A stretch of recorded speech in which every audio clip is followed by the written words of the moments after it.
திட்டமிட்டபடி அண்ணாமலையின் சாட்டையடி போராட்டம் கோவையில் இன்று நடைபெறுவதாக தகவல் வெளியாகியுள்ளது. அதனை அண்மை செய்தியாக பார்த்துக் கொண்டு வருகிறோம். இதுகுறித்த முழு விவரங்களை வழங்க செய்தியாளர் தாமரைக்கனி நம்மோடு இணைப்பில் காத்திருக்கிறார். தாமரைக்கனி, வணக்கம். விவரங்கள். வணக்கம் நவீனா.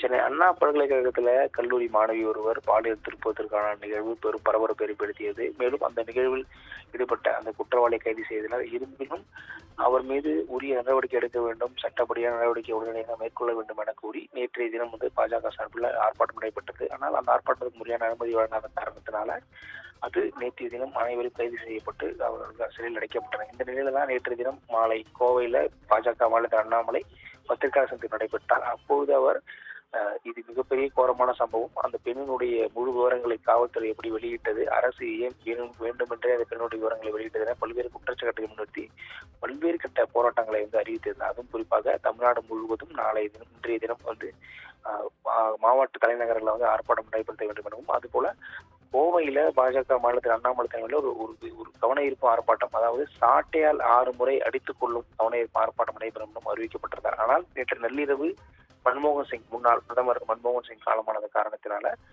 தமிழ்நாடு முழுவதும் அனைத்து மாவட்டங்கள் நடைபெற இருந்த அந்த போராட்டங்களை தற்போது பாஜக ரத்து செய்யப்பட்டிருக்கிறது. ஆனால் கோவையில் நடைபெறும் அண்ணாமலையின் அந்த சாட்டையடி போராட்டம் மட்டும் திட்டமிட்டபடி நடைபெறும் எனவும் தற்போது தெரிவிக்கப்பட்டிருக்கிறது. குறிப்பாக கோவையில இன்று காலை 10 மணி அளவுல பாஜக மாநில அண்ணாமலை அந்த சாட்டையடி கவன ஈர்ப்பு போராட்டத்துல கலந்து கொள்வார் என அறிவிக்கப்பட்டிருக்கிறது.